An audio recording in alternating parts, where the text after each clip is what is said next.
Standing on the veranda of the seaside villa, I gripped my phone tightly. The screen flashed with the words "Dad." Anger swirled deep within my chest. "You went ahead and did whatever you wanted, didn't you?" I said, my voice trembling. On the other end of the line, I could hear the breathing of my father, Daniel. "Margaret, I thought you'd understand. Diana needs money. If we don't pay off the debt, well, it's only natural for family to help each other." At his words, I let out a bitter smile. Ah, the usual family card. I am Margaret Moore. My parents, who adored my 2 years younger sister, Diana, had always been like this. My earliest memory was of my 5th birthday. I was overjoyed when my parents gifted me the red bicycle I had been dreaming of. But that happiness didn't last long. Diana took an interest in the bike and soon claimed it as her own.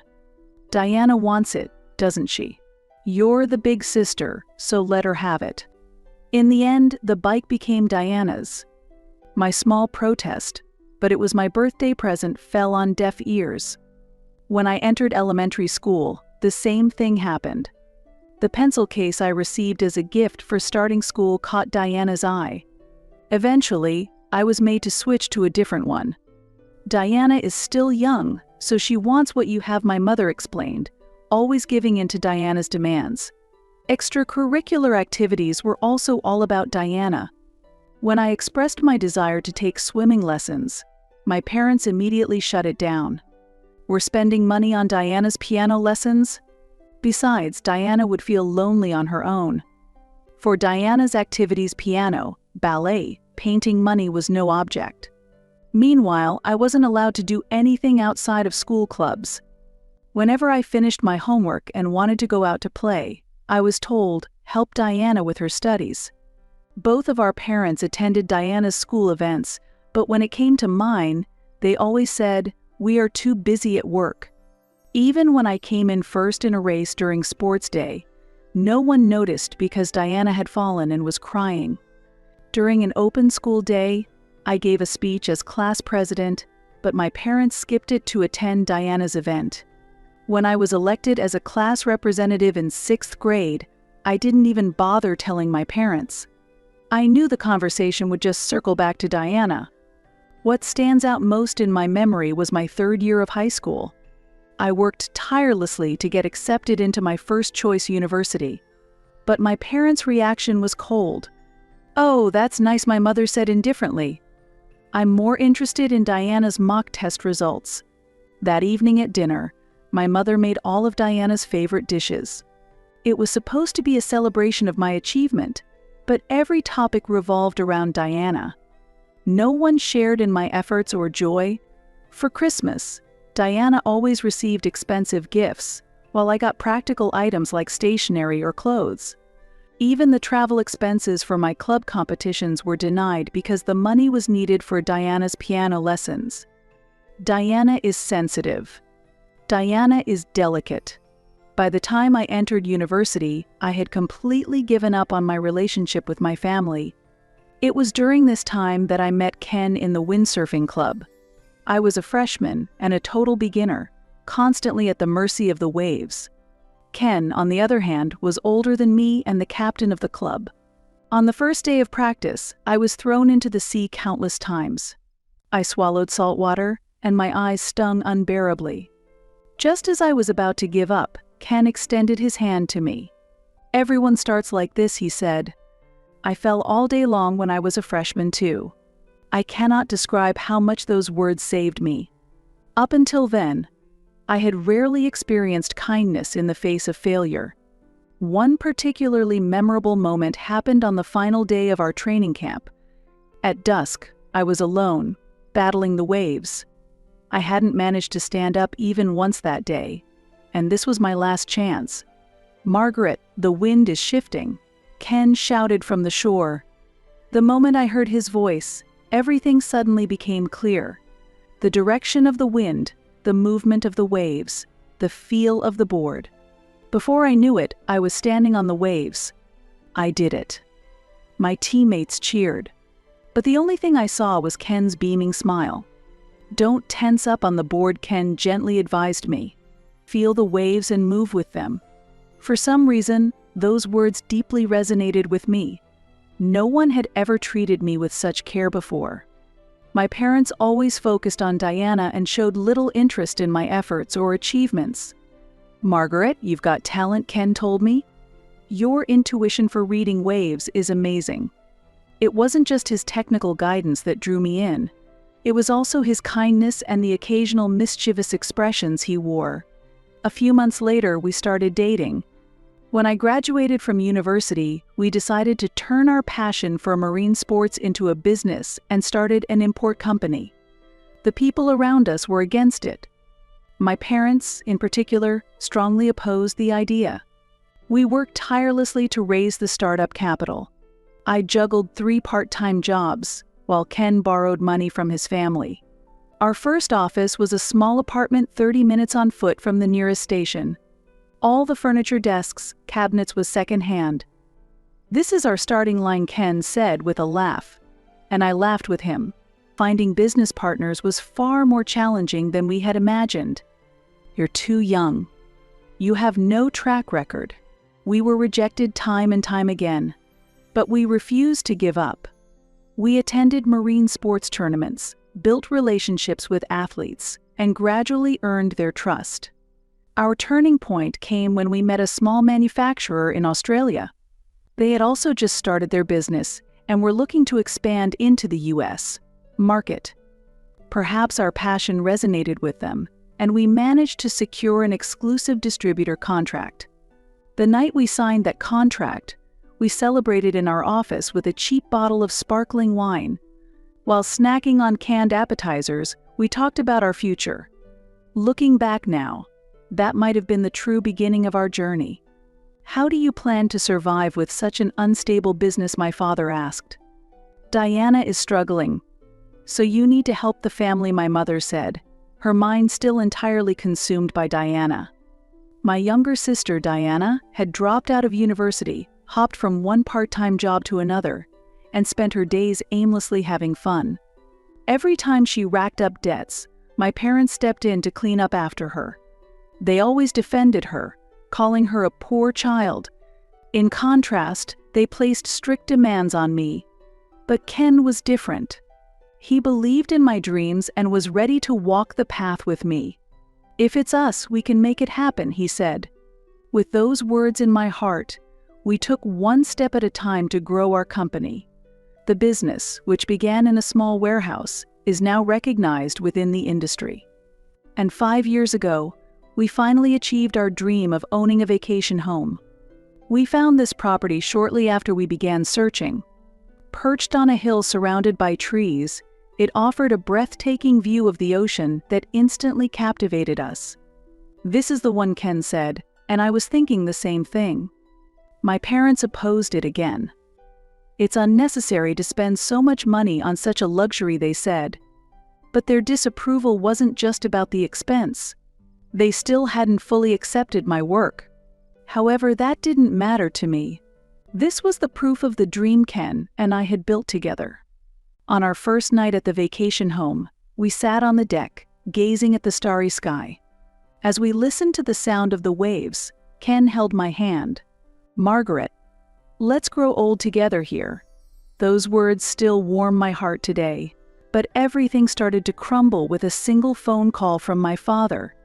It was the morning of the second day after I returned from a business trip to Southeast Asia. I was visiting the vacation home. "Margaret, I need to talk to you," my father said, his tone carrying a hint of forced confidence. "Did something happen?" I asked casually. At that moment, I had no idea I was about to be pulled back to harsh reality in such a way. "It's about your vacation home," my father began. His words immediately gave me a sense of unease. "The vacation home? What about it?" "I've already sold it. The ownership transfer will take place next month." For a moment, I couldn't grasp the meaning of his words. Sale? Transfer? Our precious vacation home? What are you talking about? My voice trembled. "Diana is in trouble. She failed at an investment and now has $200,000 in debt, my father explained, his tone sounding like an excuse. And what does that have to do with our vacation home? Anger burned hot in my chest. Margaret, I thought you'd understand. Diana needs money. If we don't help, the collectors. You went ahead and did whatever you wanted, didn't you? I said in an icy voice. My grip on the balcony railing tightened. You barely even used the vacation home, my father said, his tone growing more forceful. Diana's life is at stake. Is a vacation home you rarely use more important than your sister's life? That's Diana's problem, I replied, struggling to keep my trembling voice steady. To sell the vacation home without our consent. How did you even manage to proceed with the sale? I sensed a moment of hesitation in my father's response. I had your signatures, and the documents were already prepared. You forged them. My heart pounded as the gravity of my parents' actions began to sink in. Margaret, listen to me. Diana isn't at fault. She was just tricked. No, this is a crime. An unauthorized sale is fraud. My voice was cold. I'm contacting the police. I heard my father gasp on the other end of the line. The police? Don't be ridiculous. How can you bring a family matter outside? No, this isn't just a family matter. It's a crime, I said firmly, gripping the railing tighter. Dad, Mom, it's time you stopped cleaning up Diana's messes. Before me stretched the vacation home that Ken and I had worked so hard to save for over the years. It was the place where we dreamed, windsurfed, and gazed at the stars while sharing our hopes for the future. Margaret, we're family, aren't we? Helping each other is what family does, my father pleaded, his voice shifting to a tone of desperation. Yes, we're family, I said, letting out a deep sigh. And that's why I have to report you and Mom for fraud. As I ended the call, only the sound of the waves remained in the air. The salty breeze cooled my flushed cheeks. I couldn't believe my parents had sunk this low. Their twisted devotion to Diana had finally crossed an unforgivable line. Perhaps, in part, I was to blame for not stopping them sooner. But enough was enough. I slipped my phone into my pocket and returned inside the vacation home. An hour later, my phone rang again. This time, it was Ken. Margaret, are you okay? Hearing his voice, I felt a little calmer. Yes, I just finished talking to my father. I got a call from the potential buyer, Ken said, his voice steady. It turns out they're one of my younger friends from university. When I explained the situation, they understood immediately. The sale has been called off. I let out a deep sigh of relief. At least that was one problem solved. Thank you, Ken. I also heard from the police. They found the forged documents your parents used. His words made my chest tighten. How far are you willing to fall, Dad and Mom? Ken arrived at the vacation home later that evening. Even in the middle of his workday, he had come to check on me out of concern. Are you okay? He asked, his gentle voice bringing me a much-needed sense of comfort. Ken gently embraced me. Within his arms, the tears I had been holding back finally spilled over. Why? Why would they do this? Do they think they can do anything as long as it's for Diana? Margaret. Ken stroked my hair as he spoke softly. You've done nothing wrong. In fact, I'm proud of you for standing your ground. Those words soaked into my heart. The following day, the police launched a full-scale investigation. My parents were subjected to questioning on charges of attempted fraud. My mother called me repeatedly, but I didn't answer. A week has passed since then. On the deck of the vacation home, we watched the sunset over the ocean. The sound of waves crashing against the shore quietly soothed my heart. I remember Ken said quietly, "The day we found this place."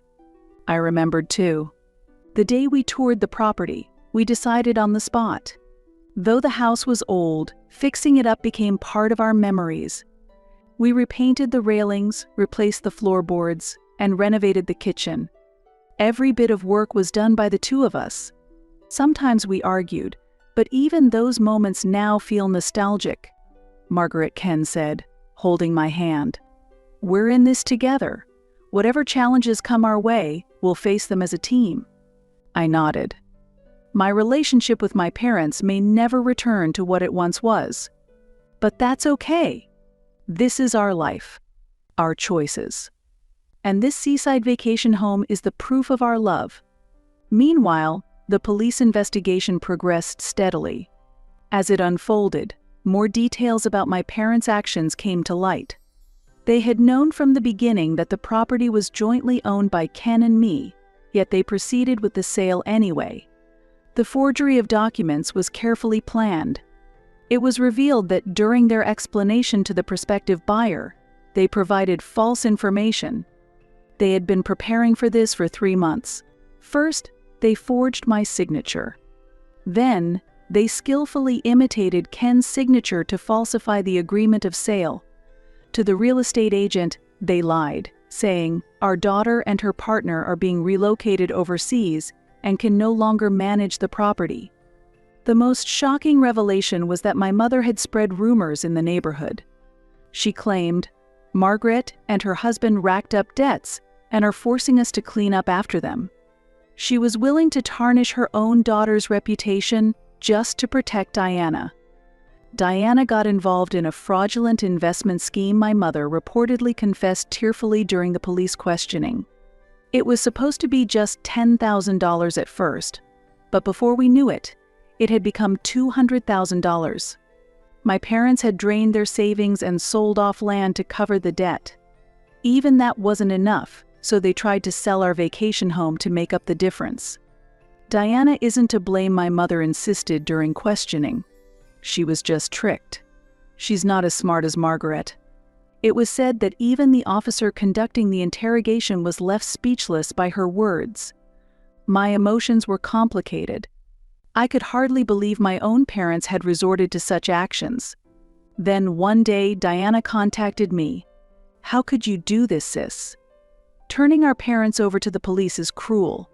Her victim mentality was as present as ever. I responded calmly. "Diana, do you realize they tried to sell the vacation home Ken and I cherish just to cover your debt? That's a crime. But we're family, aren't we? I'm really struggling here. It's time you started taking responsibility for your actions. I'm done cleaning up after you." After hanging up, an overwhelming fatigue washed over me. Since childhood, Diana had been coddled by our parents. While I studied diligently and worked hard at my job, Diana lived recklessly, relying on our parents to bail her out every time she failed. I'd lost count of how many times Diana had racked up debt. It started with a student loan during her first year of college. Initially, it was a small amount, $3,000 from a consumer finance company. Her reason? To go shopping for luxury brands with friends?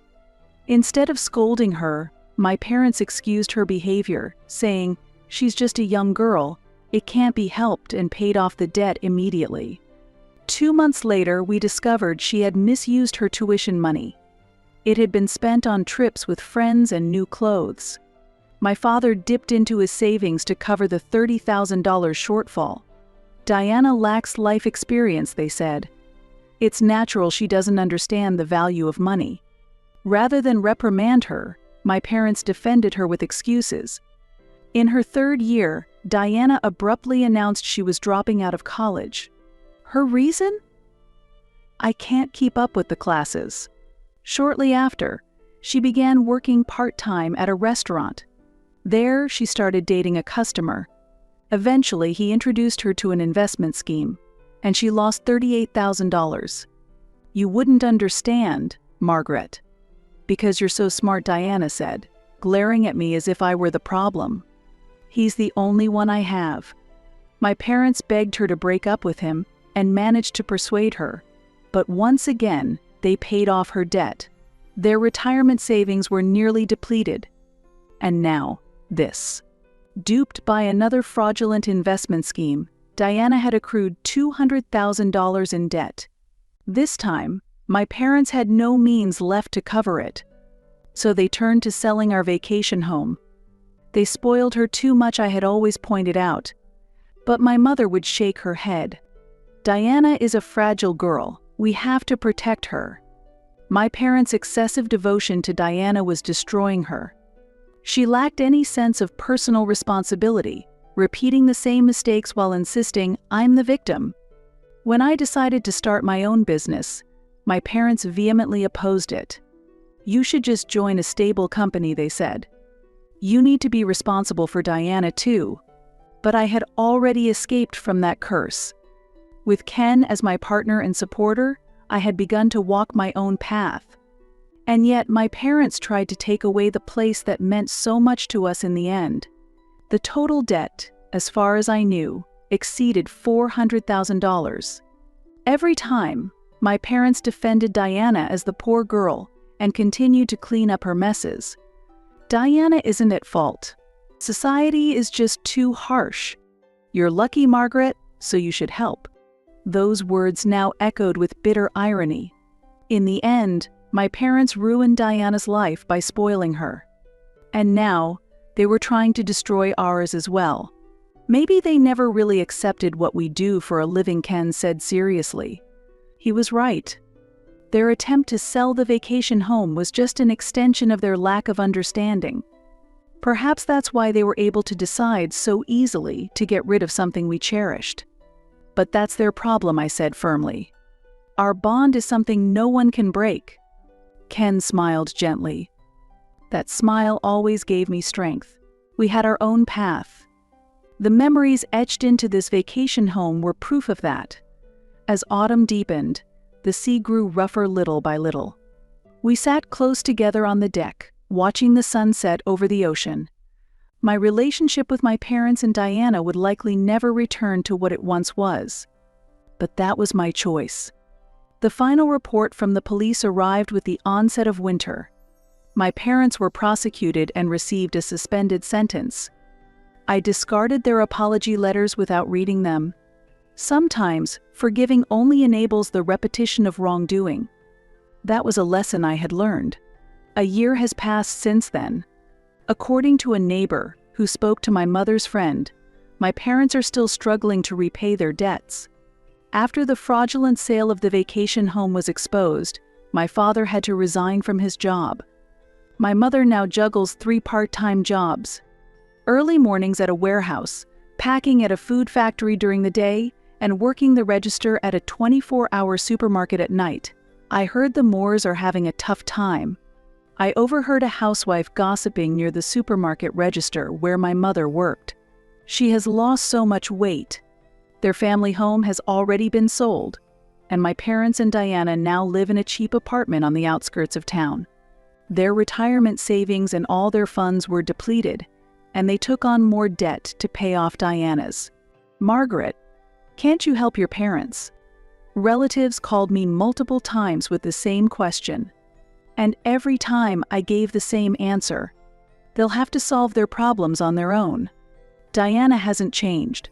She met a man at a nightclub and is now considering another investment scheme. This time, it's foolproof. I'm definitely going to make money. When my parents tried to stop her, Diana lashed out. I'm struggling, and you're acting like Margaret's so cold-hearted. Just help me. But my parents no longer had the means to support Diana. They were barely managing to keep up with monthly repayments. My father had taken on a night security job, working weekends without a break. My mother spent her days scouring supermarket sales for discounted items. She can't afford to be picky, neighbors would say, though she was once seen crying alone on the roadside late at night. Diana, angry at being abandoned by my parents, directed all her fury toward me. This is all your fault, sis. Reporting them to the police ruined everything. We could have solved it all just by selling that stupid vacation home. One day, I ran into my mother at the supermarket. She was unrecognizable, her hair now white, her back hunched. When our eyes met, she hurried away, avoiding me. Her shopping basket was filled with soon-to-expire, discounted food items. My father, meanwhile, reportedly collapsed during his late-night security shift. The diagnosis was overwork. Still, he returned to work without rest, knowing that if they fell behind on payments, the collection calls would never stop. At the end of the year, I received an email from Diana. "Margaret, lend me $50,000. I promise I can turn everything around with it." She had maxed out her consumer loans. Her credit cards were unusable. There was no one left, friends or acquaintances she could borrow from.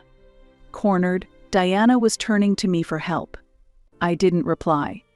Instead, I sent my parents information on counseling and debt relief services. That was the most I could do for them now. Why didn't we realize what was happening before it got this bad? The words of my mother's friend lingered painfully in my heart. But this was the path my parents had chosen. Their blind devotion to Diana had ultimately brought the entire family to ruin. I sighed deeply as I gazed out at the ocean at night. Ken came up behind me and gently placed his arms around my shoulders. "You're not at fault," he said. I nodded quietly at his words. I had made the right choice. It was a painful, but necessary decision. "I've been thinking," Ken said, his expression serious. "What if we use this vacation home as a venue for charity events?" Charity. Yes. Let's give underprivileged kids the chance to experience marine sports. I was deeply moved by his suggestion. Having experienced the loneliness of being misunderstood by my own family, I wanted to support children who felt the same isolation. "That's a wonderful idea," I said. Ken continued, "Your parents saw this place as nothing more than a piece of real estate. But to us, it's a place of dreams. If we could share that dream with others." I took his hand in mine. Ken always understood the deepest corners of my heart. "Let's do it," I said with determination. We changed into our wetsuits. Riding the waves, I felt a pure sense of happiness. Yes, my relationship with my biological family was lost. But I had chosen my path. And that choice wasn't a mistake. Listening to the sound of the waves, we looked toward the future. This vacation home will continue to nurture our dreams. And now, it will also become a place of hope for others pursuing dreams of their own.